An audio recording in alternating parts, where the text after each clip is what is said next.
Alright, so grab your coffee. In this video, we're going to go ahead and set up a Streamlit project using UV. The first thing we need to do is we need to go ahead and create our project directory. In this case, I'm saving in my documents.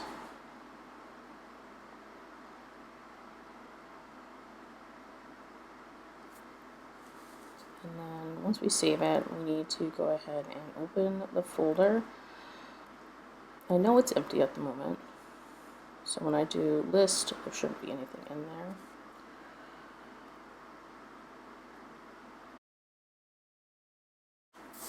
And now we're going to go ahead and initialize UV with UV init.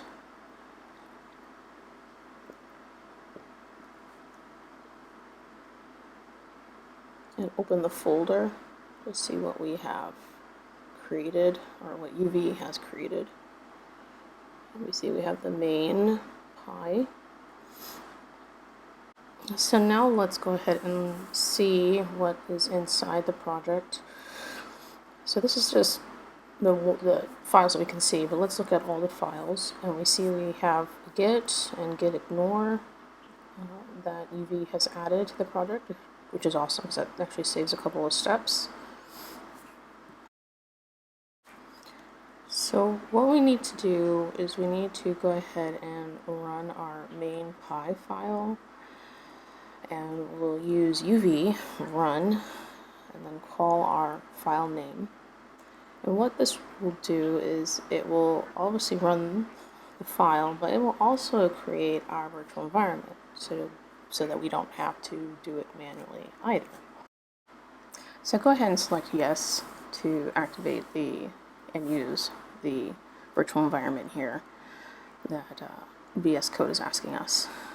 And we see we've already created it, and we will go ahead and activate it. Alright, so we need to activate the environment. Now, my activate code right there is actually a shortcut. But basically you run source dot your virtual environment bin and activate, and that will activate the environment. How you know is that it will have the project name in front of your prompt. So it's kind of a visual reminder that you are in your virtual environment and it is activated. And the reason why you want to activate your environment is because we're going to now add Streamlit. And Streamlit has a lot of libraries that we don't want to save directly to our computer. We want it to be saved within the virtual environment. So let's go ahead and add that. So UV add Streamlit. And this will download all of the files that we need for our project. It's pretty fast.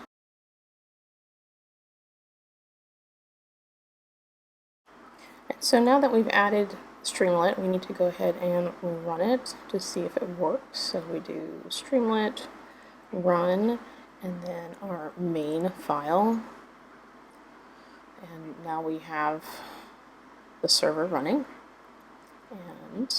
And here it is. And we don't really see anything because I haven't added any content to it, but we know it's running and we didn't get an error code. So that's when you know you're successful, is when you don't get an error code when you run it for the first time. So let's go ahead and actually add some content to our main file so that we can see it on the page. And this is where we do Streamlit Markdown. So let's go ahead and import the library. So I'm going to import Streamlit. I was going to import another library, but let's not do that. We don't really need any other libraries. And now inside of main, we'll go ahead and add the header, which we are just, I'm just going to add some content here. Go ahead and follow along. But basically we want to test not only static content, but also if we can do some inputs and have Streamlit do some math.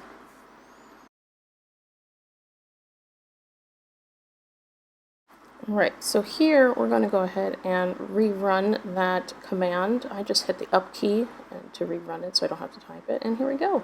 we have our page working. Let's go ahead and add some values in here to make sure that it adds and computes the way it's supposed to, and sure enough it does. So there we go. So now the next thing to do is to basically kind of put a bookmark into our project. This is where we will use Git, and I don't really see a lot of these tutorials actually go through this process. But once you get the main feature, which in this case is just to get Streamlit to run successfully without any errors, it's a good time to now place our first Git commit. So let's go ahead and do that. So the first thing we need to do is check the status, and this enables us to see all of our untracked files. And this is the point where we can actually make sure that we have the files that we want in there. At this point of the project, I already know all the files are fine, so I'm just going to add them all. So I'm going to go ahead and run that.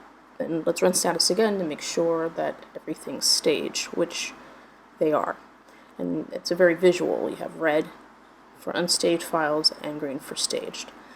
So now let's go ahead and do our first git commit. In this case, the message is just initial commit because we really haven't done anything. We're at a good stopping point in our project. And then we run a status to make sure there's nothing out there, which I know there isn't, but there we go. Alright, so if you found this video helpful, please hit the thumbs up button down below. In the next video, we'll go ahead and continue building out our Streamlit project and make it into something that actually looks nice to look at. Alright, till next time, friends.